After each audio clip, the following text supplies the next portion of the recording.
Alrighty, so welcome to this lesson. In this lesson, I'm going to be teaching you just the basic language that you're going to need to know when learning the guitar. So let's just get right into it, and then you're going to see this is going to make a lot of sense in upcoming lessons. So the first thing that we need to know is that these here are the frets. So this is the first fret, the second fret, the third fret, and so on.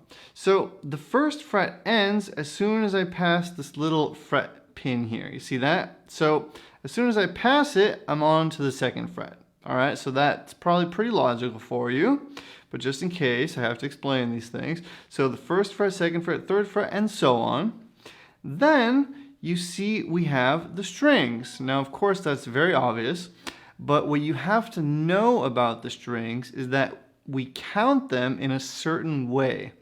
So it's a little bit counterintuitive, as are a couple of things on the guitar. It's not as easy as the piano. It's not as beautifully laid out and just logical to understand. But without getting into that. So what you need to know is that we count the strings on the guitar from the bottom up. So that means this is going to be the first string. This is going to be the second string, third string, fourth string, fifth, sixth. Okay, so normally the kind of intuitive thing would be to count this one as the first one, and I have a lot of students that kind of struggle with that at the beginning. So you're going to have to kind of really force yourself to count from the bottom up, okay? And the reason that's important is that if I tell you put your finger on the third string, you're going to have to know that I'm talking about this string and not this string, because we were counting from here, it would be 1, 2, 3. Now on the guitar, that is the 1, 2, 3, fourth string, okay? So that's just something that you're going to have to put to memory and just know that that is just how the language about the guitar works, okay? So one more thing that I have to teach you is your fingers. So this is your first finger, number 1. This is your second finger, number 2, number 3, number 4.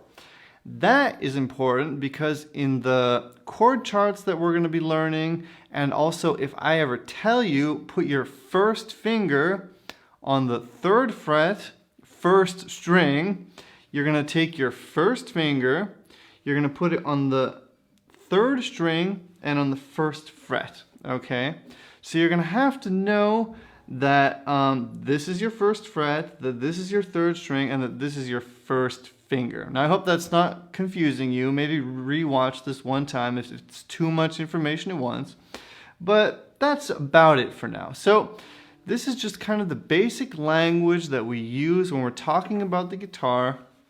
And it's also what you will always see in chord charts. So anytime you see the number 3, it means that you're using your ring finger. If you see the number 4, it means that you're using your pinky. And I'm going to be explaining that in more detail in upcoming lessons as well, of course. Okay, so now you understand kind of the basic language that we use when we talk about the guitar. Let's move on now and apply what we learned to our first chord. All right, I'll see you in the next lesson. Thanks for joining me. See you there. Bye-bye.